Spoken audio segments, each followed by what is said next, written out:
Over and over, they told us they are not the party they were. They kept telling us with straight face that they're for family values, they're for a strong America, they're for less intrusive government. And they call me an actor.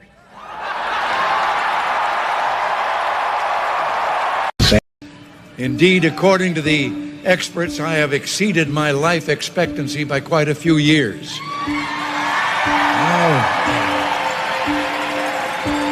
Now, this is a source of great annoyance to some, especially those in the Democratic Party. Ladies and gentlemen, I'm going to say fellow Republicans here, but to those who are watching from a distance, all those millions of Democrats and independents who I know are looking for a cause around which to rally and which I believe we can give them. I believe the Republican Party has a platform that is a banner of bold, unmistakable colors with no pale pastel shades.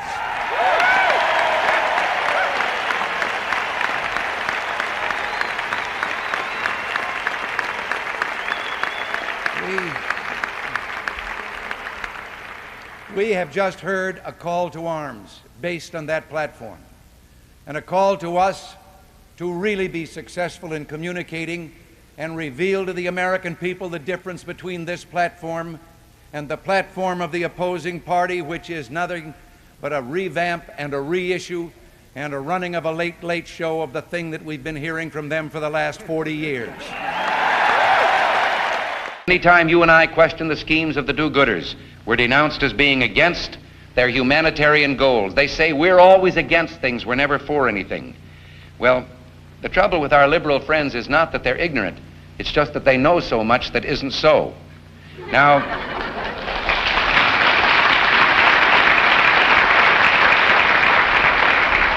you and I are told increasingly we have to choose between a left or right. Well, I'd like to suggest there is no such thing as a left or right. There's only an up or down. Man's old age dream, the ultimate in individual freedom consistent with law and order, or down to the ant-heap of totalitarianism. And regardless of their sincerity, their humanitarian motives, those who would trade our freedom for security have embarked on this downward course. In of all the problems of human misery through government and government planning. Well, now, if government planning and welfare had the answer, and they've had almost 30 years of it, shouldn't we expect government to read the score to us once in a while? Shouldn't they be telling us about the decline each year in the number of people needing help, the reduction in the need for public housing? But the reverse is true. Each year the need grows greater, the program grows greater. We were told 4 years ago that 17 million people went to bed hungry each night. Well, that was probably true. They were all on a diet. But now you can't see a fat man standing beside a thin one without coming to the conclusion the fat man got that way by taking advantage of the thin one.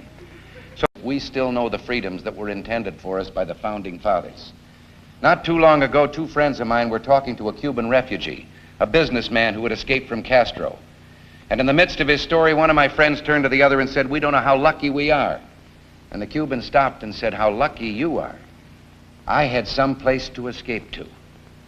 And in that sentence, he told us the entire story.